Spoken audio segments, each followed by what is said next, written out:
Ladies and gentlemen, this is a big moment for this channel. I have been hyping this up for like a week, and um, the day's finally here. I am interviewing Miss Antonia Carlotta, who is essentially royalty. She is the grandniece of Carl Laemmle, the founder of Universal Studios. Miss Carlotta, how are you today? I'm doing great. How are you? Oh, I'm ecstatic and nervous at the same time. That's the best way to be. That's honestly how I am too. Uh, well, I'm glad we're matching energy here. um, please, tell us a bit about yourself for those who don't know other of that. Yeah, so my name is Antonia Carlotta. I'm the great grandniece of Carl Laemmle, the founder of Universal Studios. And a whole ton of my family, in addition to Uncle Carl, used to live and work at Universal. So my cousin Junior Lemley took over as head of production at 21 years old. He was really the driving force behind the Universal Monsters. My cousin Ernst Lemley was a director. He directed part of Phantom of the Opera. And my great grandfather was a director who traveled the world making movies for Universal. My Aunt Carla lived on the Universal Studios backlot and spoke the opening lines in Dracula, and she was the prima ballerina in Phantom of the Opera. So I have these really deep roots to Universal. And today I have a YouTube series called Universally Me, which explores my whole family history and just kind of the whole history of Universal in general. That's actually I that's how I stumbled upon your channel actually when I was just binging like a lot of Universal facts and like because this is going to sound stupid, but Universal Studios is my favorite film company. Like if I was to pick one, it would definitely be Universal. They just have more films that appeal to me than most. So as I was like scrolling through videos on YouTube, I stumbled upon your channel, and I was like, wow, this is like informative. This is really intricate, and you have a clear love for the Universal monsters, which is a major plus. Absolutely. I mean, I think I would love those movies anyway, but of course, they really do feel like an extension of my own family. So I have this extra attachment to them. Which actually brings me to the first question I want to ask. You have a very intrinsic knowledge of your family's history. My first question to you is, um, where did that start? Where did this love for the Lemley family tree start for you? I certainly didn't always have an understanding of my family history or my family's work. When I was a kid, I was living in Connecticut. I think, I must have had some idea. I remember we had pictures around the house of my family on old film sets and stuff. So I sort of had this idea that my family worked in movies, but as a kid, that didn't mean anything to me. And again, I was in Connecticut, so I had no context for it. When I was 13, I moved to Los Angeles.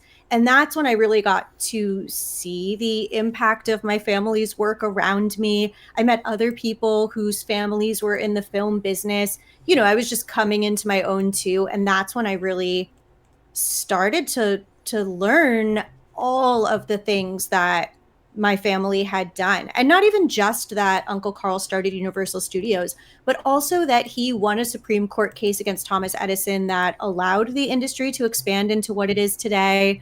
And that he saved hundreds of refugees throughout the 1930s. So I just really started to get this understanding of all the incredible things that they did. And the more that I learned,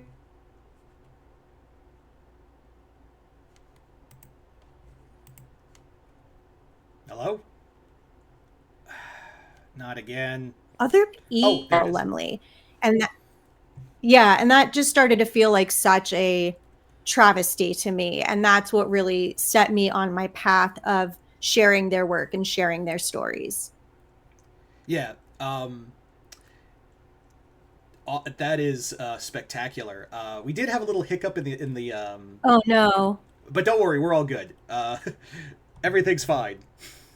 Okay, Yeah, what did you miss? I missed the part of the the talking about Carl Lemley's uh, Oh, that he story with saved. yeah the refugee part. Yeah, so not only did he start Universal, but he also won a Supreme Court case against Thomas Edison that allowed the industry to expand into what it is today. And he saved hundreds of refugees throughout the 1930s. And he brought them to the United States and he set them up with homes and jobs, many of them at Universal. That is fantastic. I didn't know about that till I saw your channel. I knew about the refugee part, but I never knew about the court case with Thomas Edison. And if I'm being honest, anytime you could stick it to Edison is okay in my book. Agreed, agreed. Um, that actually brings me to another interesting question, like a what if, and I think you've done this on your channel as well.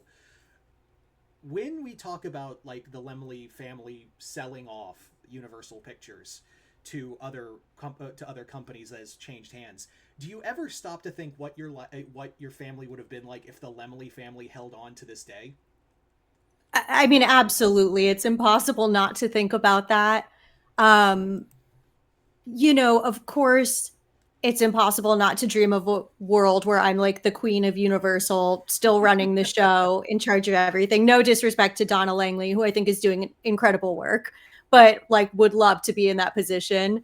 But I will say, when it comes to their movies, when it comes to their franchises, when it comes to things like that, I don't necessarily know that Uncle Carl would have done much that differently.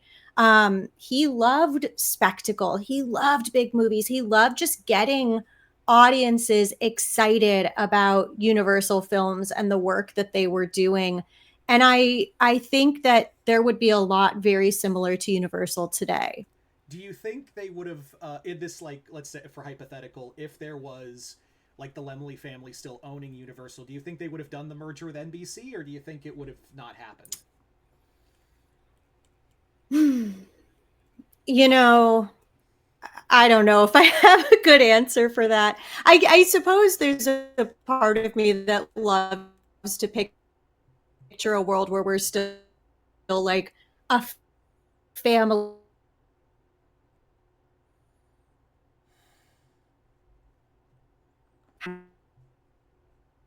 When I start to think about them being like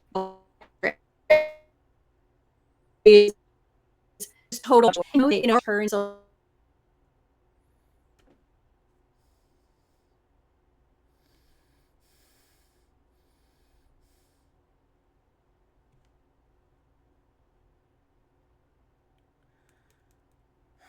So sometimes when I think about all of these mergers and connections between businesses, I wonder if he might get wary of too much consolidated power. Yeah. Um, I do wonder, I do wonder if Mr. Lemley would have been, hesitant to mergers, or would he have like dug his heels in and go, no, this is the family and we're moving forward?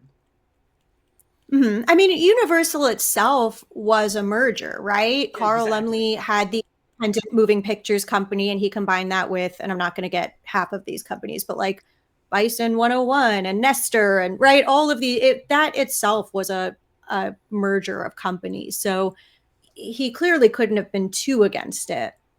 Yeah. I think that would I think that's kind of a that's a good point. I also find it interesting that like the reason why it wasn't like out of like some kind of malicious capitalism. It was out of, hey, Edison is coming for us and all these other big studios are coming for us. Let's kind of go under one banner, Yes. Yeah, exactly. which I think you don't see that in a lot of like corporations to this day. You think it's everyone for themselves rather than let's band together and fight the giant? I'm a bit of a cynic. I apologize. Um, No, I bounce so back and forth. I am cynical and I am a hyper optimist and I am nowhere in between. that I like that. Um, so I guess like our the next question I really would love to ask you is, and I know, and I think you might have answered this on your own channel, is that you've obviously been to the parks.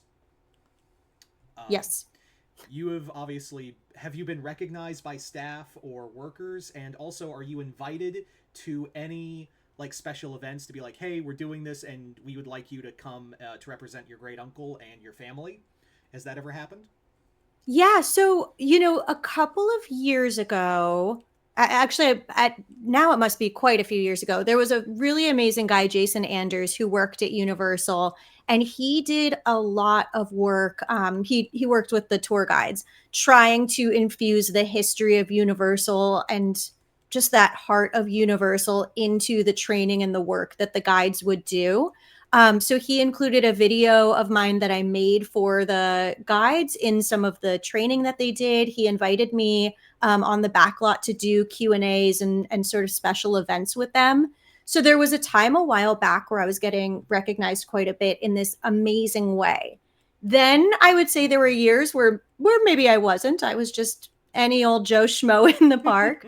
Um, and then recently, honestly, this year, again, it's been happening where I'm getting recognized kind of all the time in this amazing way. My channel has really kind of leveled up this year, which has been amazing to see and so sort of fulfilling for me. I'm also in a docu series that's going to be premiering on Peacock. I believe the date is November 17th, but a lot of the staff have already gotten to see screenings of the film. And so people are pulling me aside left and right when I'm there to say, "Oh my gosh, we saw you in this docu series. It was so cool." That's So amazing. that's yes, it is. It's the coolest experience every single time. That is spectacular. I am gonna have to check that out. I was not aware of the docu series. Um, It's called Epic Ride. It is because the Epic Universe just oh, opened okay. up in Orlando. So Epic Ride, I think, is really talking about all of the risks that kind of everybody through history, the history of Universal, has made to make the park and the studio into what it is today. So of course, I talk about Uncle Carl and Junior and the work that they did. I do not appear in the trailer, but the trailer has incredible people like Steven Spielberg and John M. Chu and Bryce Dallas Howard and just like the biggest names in the world. And I cannot believe that I'm going to be, next to them in this series. Well, I think it's kind of interesting to note, and I don't mean to flatter when I say this, but like, had it not been for your family, these people would not have a job, or have the same kind of level of impact I think they would have had as they would. Does that make any sense? It certainly does, and I will hold on to that idea. I love that. Um, which actually brings me to my next question. Obviously, Universal Studios has decades upon decades of great films, and obviously your family has left a major legacy in their own right. But is there any films out of Universal Studios, regardless of genre, that your Uncle Carl would have like stood up in the theater and goes, "Now that's a Universal picture"? Oh, I don't know if I've thought about that before. Non-universal films Well, I that mean, Uncle Carl I would mean like love to be a universal. I excuse me, I misspoke. I meant Universal movies that have come out from the studio since. Ah, Yeah, I misspoke. I'm sorry. no, that's okay. I just think that he would look at some of the franchises that came out, and I think of Jurassic Park. I think of even Fast and Furious. Those movies, not that I necessarily want to say that they're like the highest quality of film across the board, but just these movies that have kind of hit the zeitgeist that have gotten people so into them, and I think that he would be really excited by those films. I know he loved art. I know he loved, the deep, like, I mean, obviously like an Oppenheimer or something like that, he would also feel supremely proud of, but I think it's those franchises that change the culture, that have this grasp on culture, that he would feel the most strongly about. I think, he was in the earliest days of discovering the impact that film could have, how society could change its minds on things, change its language or its perspective. Like he was really discovering the power that film had in that way. And so I just think some of these franchises, even though they're not the deepest conversations or the deepest films, he would say, wow, look at what they've done. Does that make sense? Oh, absolutely. I will say, just this is just my kind of personal introspective. I think there are three movies Mr. Lemley would have loved had he been able to see them. I think he Let's would. hear it. Schindler's List, Yes. um, Back to the Future, Yes. and E.T. I think he would have adored those three movies in particular. Yeah. That's just me. And I just have to ask, do you particularly love those movies as well? Oh yeah, absolutely. Yeah. I think I think honestly, I think the one that would be like that would make Mr. Lemley stand up and like applaud is Back to the Future because it has this level of showmanship and spectacle and art to it, and kind of a fun story that I think like he would be like, now that's why we made this studio. Yeah, absolutely. I And think of course you would feel a personal connection to Schindler's List, but to me, when I think about Schindler's List, I just think about how Uncle Carl needs his own movie. yeah, exactly. I think also I will say I think Junior would have loved Jaws. Yeah. I think obviously I think he would if he could he would watch this movie and go, this is why we went to we went to the direction we did for movies like this to prove that we can make this genre a profit as well as like a spectacle and also enjoyable for the entire for everyone really.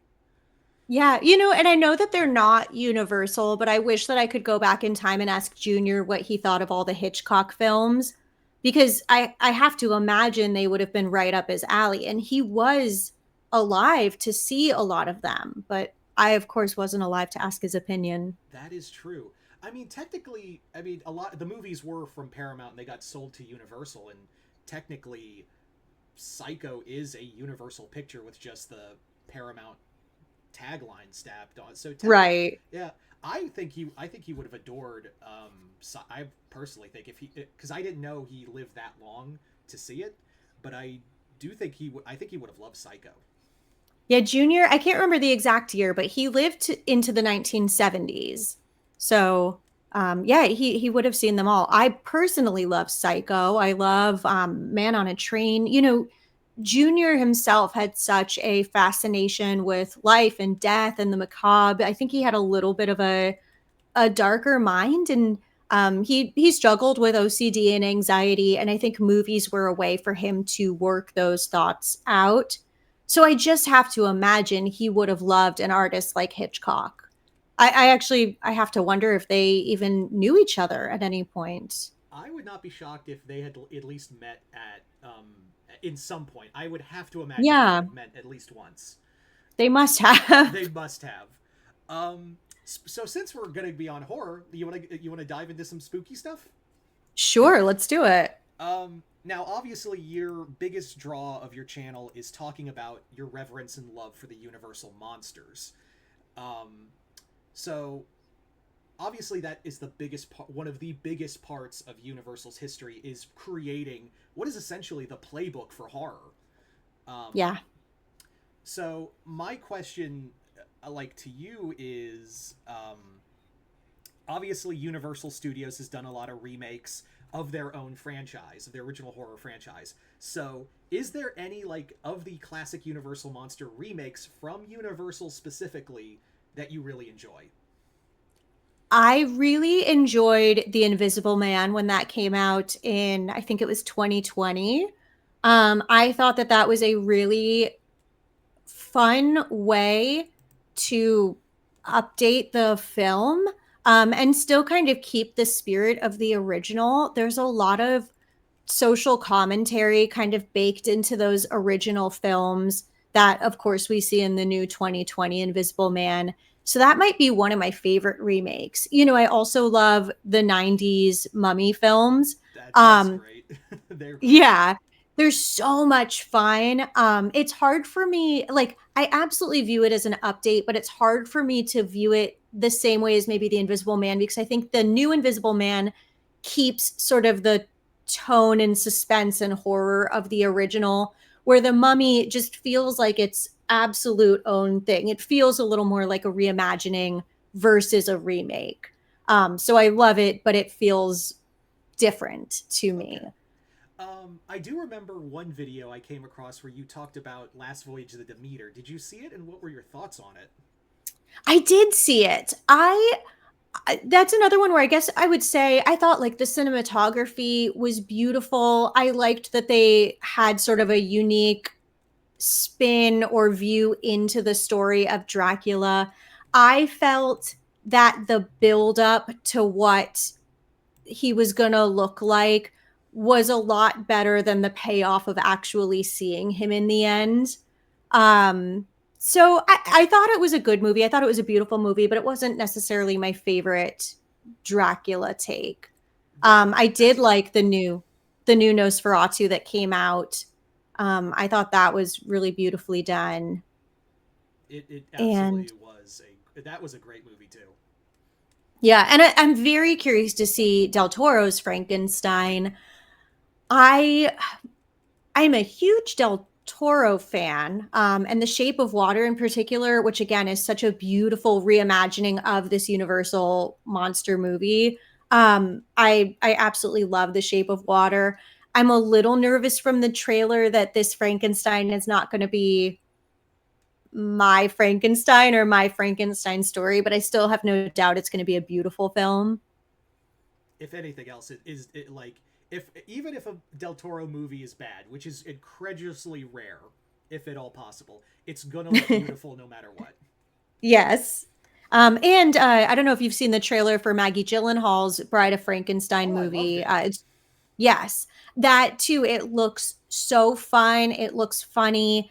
I think that it's taking, if we go back in time to the 1930s Universal monster movies, those were risky. Like the word horror as a genre didn't even exist before these movies started coming out. You might call them sort of shockers or thrillers, but Universal, through their monster movies, really created horror as a genre. And especially with these sort of supernatural or sci-fi characters. So their movies were very risky, and when I look at The Bride, whether or not it's going to be the best movie of all time, it looks risky, it looks like it's having fun, and that sells it for me right off the bat. I do like that perspective because when I first saw the trailer, I was like, "This is so bizarrely different," but at the same time, I like when you do something different with like the Yes. monsters in general. I did have to like shake real fast that like I wasn't watching Joker 3. Yes. um Yes, and she reminds me so much of like a Lady Gaga character or the mannerisms. Absolutely. yeah, I genuinely do. I like a second watch. I was like, oh, I see what we're trying to do here, like Bonnie and Clyde with monsters, and Yes. I do think it's funny that this is now the second time in a row we've had the classic monster movies have two of the same like films in almost the same time period. Like, remember when Renfield and Last Voyage came out the same year from Oh, Universal? yes. And Renfield, I actually want to put a plug for, again, not a perfect movie, but I did think that it was I hated a lot of the action sequences, like all the sort of mafia mob stuff. But that aside, I actually thought made some really fun creative choices and again kind of brought the spirit of the original films sort of to the present with them. I thought Renfield was a good time. I think it was fun. I do remember hearing that it was meant to be much darker. Like, it was the original idea was, and I can't confirm because I don't. This is only hearsay I've heard. Is that the original idea was the movie wasn't meant to be like a comedy. It was meant to be the story of the original Todd Browning film from Renfield's perspective, Mhm. which I'm kind of like. I mean, I think Nicholas Holt. I think there are points where you can almost see Dwight Fry in his performance, Yes. and it just made me go, "Well, now I wish I had that movie." Well, and Nick Cage's Dracula was so good. Absolutely. I And he's a monster kid himself, so I think he brought real love to the role. he clearly like I saw interviews of him like gushing over wanting to capture Lugosi's like mannerisms as well as like how he moved, um, which that just kind of shows like a level of love and detail that I appreciate with actors when they honor these like Karloff or Lugosi or Cheney, you know, when they put that extra effort Absolutely. into it. Um, yeah. So, I guess one more since we're on the Universal Monster kick. Is there any of these new movies coming out from Universal that involve like Megan or you know Blumhouse in general or just the Universal horror chain in general that you think these are these are good or these are worthy of like being up there with like um, uh, Dracula and Frankenstein and all the classic monsters? Yeah, I mean, I did think the first Megan was really fun. I haven't seen Megan 2.0, but from my recollection, it was going to become like more of an action military. It almost, I think, was like the Sarah Connor Chronicles, right? So I That don't was the know. idea. That is apparently I haven't seen it either, but like if you saw the trailer, you'd be like, "Oh, I mean, props to you for going in a completely different direction, but I don't know if it's gonna work." Yeah, but the first Megan I loved. Um Black Phone is Universal, right? Because Yeah. that was, I thought Black Phone was amazing.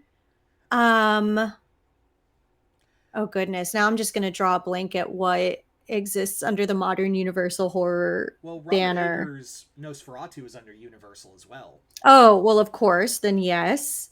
Throw some names at me and I'll let you know if I appreciate them or not. Um, a lot of the Blumhouse, like The Purge and all of that, or um, that's kind of the thing is that Universal and like Five Nights at Freddy's and things like that. Um, is there any of I those like in the Blumhouse sort of Yeah. wheelhouse that make you go, all right, that's good, or can we do something a little more not this? No, I think that I actually really appreciate a lot of the modern horror and Blumhouse in particular because I do see them as infusing a lot of humor into the films that they do. The Purge, I think, is another great example of a modern film with like a social commentary. It actually kind of means something or represents a version of the society around us right now. So I've seen maybe two or three of the Purge movies, but each time I'm like, oh yeah, this is a good concept. This is a lot of fun. Okay. Um, I do. I you see for me it's hit and miss with Blumhouse, and I do feel like Universal.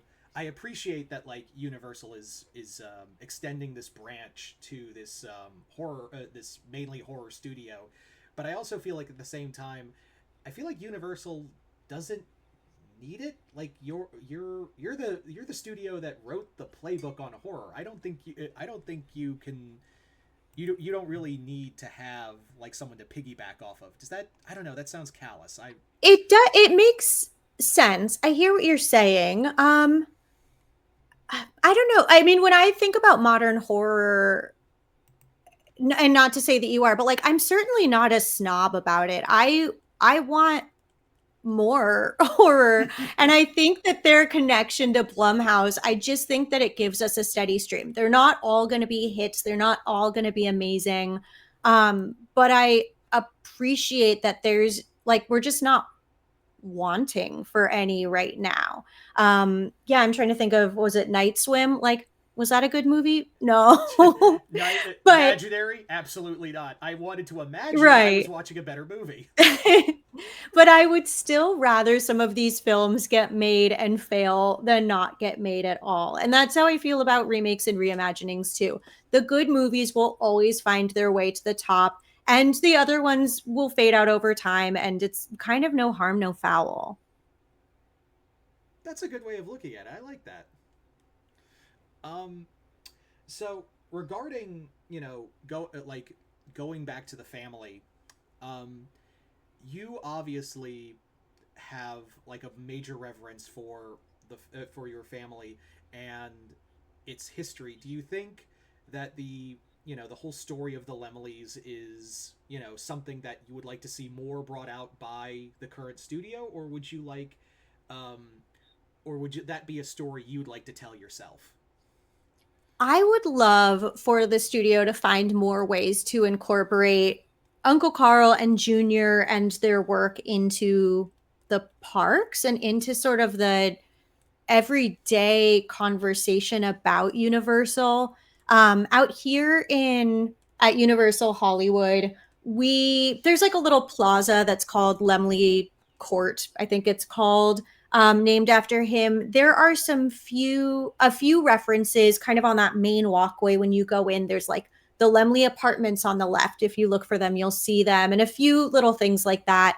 But there's not much. If you take the Universal Tram Tour, they'll mention Uncle Carl right at the beginning, and then you sort of never hear about him again. So I would love for them to make him more of a present character in the parks. I think of, Walt Disney, for example, who's been made this almost mythological god in the Disney parks, and how it creates this connection and this character that people connect to and talk about. And I think that there's no reason that Uncle Carl couldn't be that too. And especially given that overall he was sort of a nicer and better person than even Disney was. This is true. He didn't need to put on a facade. Yes.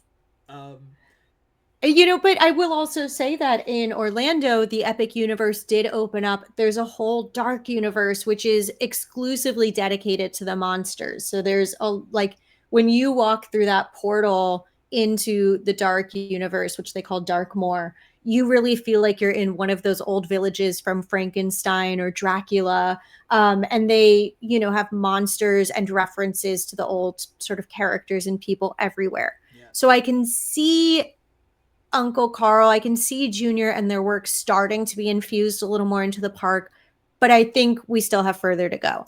My dream is to not be the only person talking about these stories and these people. My dream is for everybody to take a little seed of my work and make it into something new. That's amazing. Speaking of the parks, this is kind of a two-parter. So, do you think Mr. Lemley and Junior would appreciate the theme parks? And also, do you think they would have liked any of the rides, or would they have been like, "Well, this is something"? I absolutely think that they would love the idea of the theme parks. Uncle Carl himself invented the idea of the studio tour all the way back in it would have been like 1916 or 1917. For a quarter, you could come to Universal out here in Universal City. You could watch them make movies, which at the time were silent films. So you were encouraged to cheer on the good guys and boo the bad guys and, make a whole day of it. You would get to see how the movies were made. And then because Universal had been a functioning chicken ranch before it became Universal, Really? they still had chickens on the back lot. So for an extra nickel, you could take a basket of eggs home at the end of the day. So this was the first Universal tour. This was the first way that you could visit and see kind of the magic behind the movies. The parks today feel like such a beautiful extension of that. And I think that Uncle Carl, I think Junior, they would love it. Now, it's hard to know what they would think of rides and roller coasters because I don't know if those things existed back then. So I do think there were like something like a roller coaster, like small wooden coasters at least.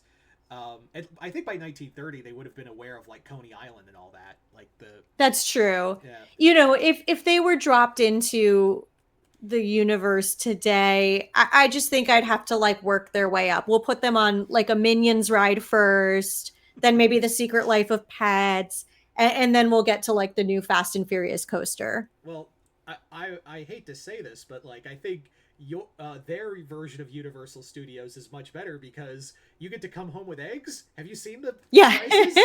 I mean, bring that back, Universal? Like bring back the eggs. It's so funny because recently I've been finding other sort of newspaper articles that not only did Uncle Carl love his like chicken ranch still on the Universal backlot, but he actually bought a second piece of land somewhere near Calabasas in California that he was going to turn into another chicken ranch. And I haven't been able to find, I've been working with a historian over there. We don't know more about exactly where that plot of land was or what happened with it. But when the price of eggs started going up so much, I was like, oh my gosh, he was so ahead of his time again. He would have been a billionaire all over again. Wow. Not only am I the universal heiress, I am the chicken egg heiress. The egg princess. Yes. I like that. Um, so that's actually like a really good point because as all the information and history I've learned about the park, Carl Lemley was definitely like more of a showman as well. He was a filmmaker, and I think it is kind of sad that like we're just now scratching the surface of him, where Universal Studios and the people who have owned the studio since, and I do appreciate NBC especially is trying to make an effort to bring his name back out, because for the longest time it felt like they were trying to bury Mr. Lemley. Yeah, and there have been whole kind of regimes at Universal who Absolutely. their goal was to erase the history and start fresh. There have been concerted efforts in the past, and I would really give credit to, I would say Ron Meyer was pretty instrumental in at least starting to recognize the history, and Uncle Carl himself. That's been a concerted effort that probably aligned with the 100-year anniversary of Universal. Yeah, because I'm just saying, like, Carl Lemley's way cooler than Walt Disney. I'm, Absolutely. I'm not afraid to say that. Um, And somebody asked me when I was at, so I got to go to the opening of the Epic Universe in Orlando, and they asked, if I could choose a portal to another world at Epic Universe, what would I pick? So I've, of course, been thinking about it a lot. I think it would be really cool to get to like time travel back to the early days of Universal, where you have almost an old fashioned section. Maybe somehow they do the whole thing in black and white and you're taken back in time. You can have a roller coaster like an old fashioned film strip, right? And you could have a stunt show, some maybe like a stunt show that's like you could laugh and stuff, and they're filming like it's a silent era film. yes, yes. Or I was trying to think of some kind of a ride where you're time traveling through some of their oldest films, and in each room of the ride or something, you're in a different era or a different movie. I think that there's a lot of potential where, again, people can have fun and whatever experience the park, but also connect to some of the earliest days and earliest works of Universal. That's actually, I really like that. Um, Honestly, though, I am curious. Do you think Mr. Lemley would have been okay with these like studio collaborations for the park, like having working with Warner Brothers for Harry Potter, or working with Nintendo to bring Super Mario to the parks? Or do you think you'd be like, "Well, we got our own stuff"? Or do you think you'd be like, "Yeah, this is amazing. Let's a spirit of collaboration"?